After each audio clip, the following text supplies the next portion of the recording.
Steve Jobs famously said, "Quality is more important than quantity. One home run is much better than two doubles." That's a baseball quote there if you didn't know. But when it comes to speaking Spanish, you better know how to distinguish between quality and quantity if you want to make it in the big leagues. 2-1 pitch. That ball is out of here! See what I did there? Tan and tanto are both used to make comparisons and to state extremes. In this video, we will cover the key differences between tan versus tanto, where and when we can use each one, including grammatical details, and how tan and tanto are used in a bunch of different contexts and sentence structures with clear examples. Then for fun, we'll take a look at some common expressions that use tan and tanto. Though it may seem confusing at first, by the end of this video, you'll know when to choose between tan versus tanto whenever you're making comparisons in Spanish. This is Tan versus Tanto, a how-to lesson on Spanish comparatives. First up, let's cover some key differences between the two. Tan is used to emphasize qualities. It's an adverb, so it is only used to compare or put emphasis on descriptive terms, whether adjectives or other adverbs. Tanto is used to emphasize quantities. It can be used in a few grammatical forms, whether as an adjective to modify nouns, or an adverb to modify verbs, or a pronoun to replace nouns. In all of these cases, tanto compares or puts emphasis on quantities, whether they be nouns or actions. Before we dive into the details, let's just see some examples of tan and tanto in each of their grammatical forms. As mentioned before, tan is always an adverb. For example, esos pasteles son tan deliciosos. Translates to, those cakes are so delicious. Tanto, you'll recall, can be used as an adverb, adjective, or pronoun. Let's take a look at an example of each. Tanto as an adverb. Comí tanto que necesité una siesta. Translates to, I ate so much I needed a nap. Tanto as an adjective. Estoy muy llena por haber comido tantos pasteles. Translates to, I am very full from eating so many cakes. Tanto as a pronoun. El horno está lleno de pasteles. Tiene tantos que vamos a darnos un banquete. The oven is full of cakes. It has so many that we are going to have a feast. Do you see the difference? Tan is used to talk about a quality, whereas tanto is used to talk about quantity. Also notice that, like other adjectives and pronouns, tanto changes form to match gender and number. Now that we've got the basics of tan versus tanto clear, let's dive into each one.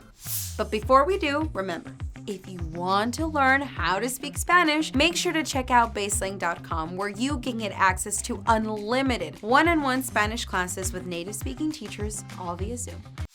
Okay, back to the lesson. Tan. This section of our video is all about tan-ing it up. As mentioned before, tan is an adverb, meaning that it will always be used to modify an adjective or another adverb. Now, let's go over 3 ways that you can use tan. But please note that in each one of the ways, you'll see that tan is placed immediately before the word it modifies. Don't forget that context is essential, so the translation in English might not always be identical. Way number 1, emphasizing qualities and characteristics. The use of tan in Spanish is one of the most common and is used to emphasize quality. The usual English translation for this use of tan in Spanish is so. Though, what's more important is to simply translate the concept of emphasis.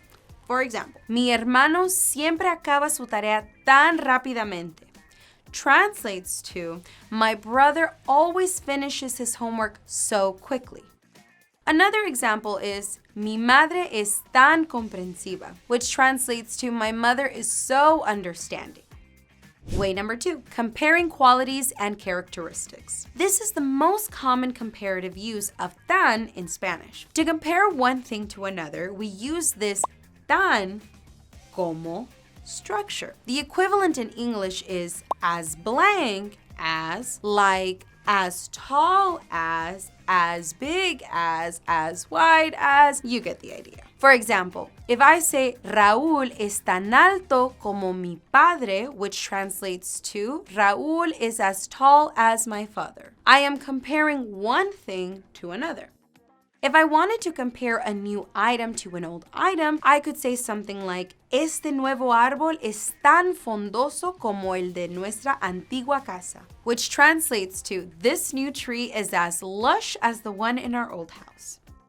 Way number 3, declaring an extreme level of a quality or characteristic. Tan blanc que, so blank that. This use of tan in español is similar to how you declare something to be so blank that blank in English, such as you're so dumb that, or you're so lazy that. This tan plus quality plus que construction allows us to state that whatever we're describing is on such an extreme level of that quality that there are consequences. For example, eres tan tacaño que ya entiendo la razón por la que te abandonó tu pareja. Translates to, you are so stingy that I already understand why your partner left you.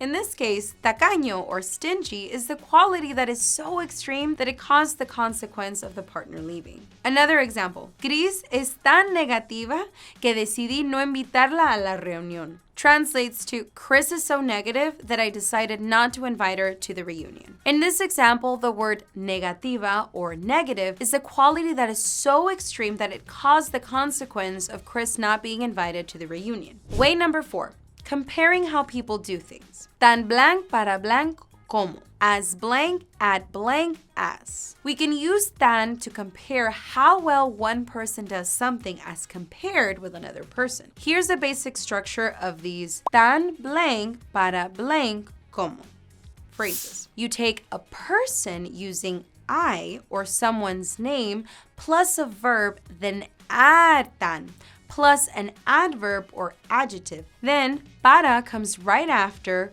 followed by an infinitive verb, then como, then another person. Here's an example. Yo soy tan hábil para tejer como mi abuela, which translates to, I am as good at knitting as my grandmother. Now, remembering our formula, let's take a closer look at the sentence. So we have, the person is I, am is the verb, tan means as, good is the adjective, para means at, knitting is the infinitive verb. Como in this placement and context also means as, and my grandmother is the other person. Way number 5, describing when two things happen in immediate succession. The construction of tan in Spanish explains when one thing occurs immediately after another, or simultaneously with it. The straight translation of tan pronto como in English is as soon as. Let's take a look at an example. Tan pronto como salgas del trabajo, iremos al cine, which translates to, as soon as you get off of work, we'll go to the movies. And finally, we're at way 6, asking about the level of a quality or characteristic. The use of tan in Spanish is specific to questions that ask what level of a certain quality the subject has. In Spanish, we use the construction que tan followed by an adverb or adjective to begin the question. Note that the English equivalent for this use doesn't include any direct translation of the word tan. Here's an example. ¿Qué tan hábil eres en matemáticas? Which translates to, how skilled are you in math? To check out even more examples for all 6 ways to use tan, check out our handy guide linked in the description below. It's now time to learn how and when to use tanto. As we described before, tanto can be used as an adjective, adverb, or pronoun. Tanto is used as an adjective of relative quantity. Used with nouns, tanto generally indicates what the quantity is quite a lot. Sentence construction can take many forms using tanto as an adjective, each with their own nuances. Before we get into the different ways to use tanto, here's a quick tip. There are 4 forms that tanto in Spanish can take as an adjective, since it always needs to agree with the gender and number of the nouns it modifies. For singular masculine, we say tanto. For singular feminine, we say tanta. For plural masculine, we say tantos. And for plural feminine, we say tantas. With that in mind, let's take a look at a few ways you can use tanto as an adjective. Way number 1, emphasizing quantities. The simple use of tanto as a quantitative adjective indicates that there's a lot of whatever noun it modifies, emphasizing that the quantity is more than might be considered usual. The equivalent in English can be so much or so many, depending on the noun. Here's an example. Hay tantas mariposas en el jardín hoy. Es la primera vez que ocurre desde hace 2 años. There are so many butterflies in the garden today. It's the first time that this has happened in 2 years. Way número 2, emphasizing quantities with a consequence. This use of tanto in Spanish is essentially the same as the previous, except that it also excludes the qualifier que to indicate some consequences for the significant quantity being described by tanto. The English equivalent is so much that or so many that. For example, Sara recibió tantas cartas de sus amigos que no sabe dónde guardarlas. Translates to Sarah received so many letters from her friends that she doesn't know where to put them. Way número 3. Comparing quantities. This use of tanto in Spanish as a comparative adjective allows us to compare quantities or intensities of nouns. In English, the equivalent is as much as or as many as. Here's an example. Mis gatos comen tanta comida como mis sobrinos, which translates to my cats eat as much food as my nephews. Way number 4, asking questions about quantities. This que tanto formulation used on a noun essentially translates to how much or how many, allowing us to ask about quantities or intensities. For example, ¿Qué tanta agua necesitas para regar las plantas del jardín? Which translates to how much water do you need to water the plants in the garden? So, that's how you use tanto as an adjective. Now let's move on to tanto as an adverb. Tanto can be used to modify a verb acting as an adverb. Remember that adverbs never change form, so in this use, we'll only use the form tanto. There are 2 ways you can use tanto as an adverb. Way number 1. Tanto as an adverb to emphasize an amount of action. When we use tanto on a verb, we're saying that whatever action the verb describes is a lot more than usual, including que leads us into the consequence of that increased action. For example, tanto bebí anoche que hoy no pude levantarme a causa del dolor de cabeza, which translates to I drank so much last night that I couldn't get up today because of the headache. Way number 2, tanto as an adverb to compare an amount of action. Tanto is used as a comparative adverb in this tanto como structure when it modifies a conjugated verb. The English equivalent is to say that the action is as much as its comparison. In this use, the 2 words tanto and como are never separated, and so they always appear side by side in the sentence. Here's an example. Laura corre tanto como puede todos los días. Translates to Laura runs as much as she can every day. Now let's look at tanto as an indefinite pronoun. Tanto in Spanish can be used as a pronoun to replace a noun of imprecise quantity. As a pronoun, tanto changes form to reflect the gender and number of the noun it replaces. The forms are the same as we saw earlier for tanto as an adjective. Tanto, tanta, tantos, tantas.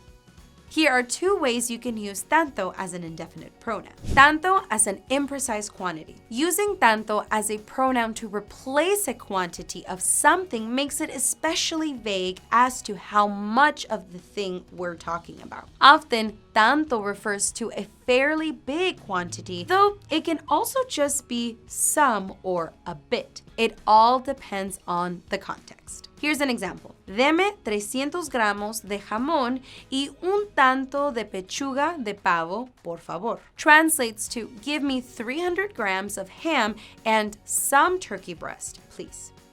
Way number 2, tanto as a vague number.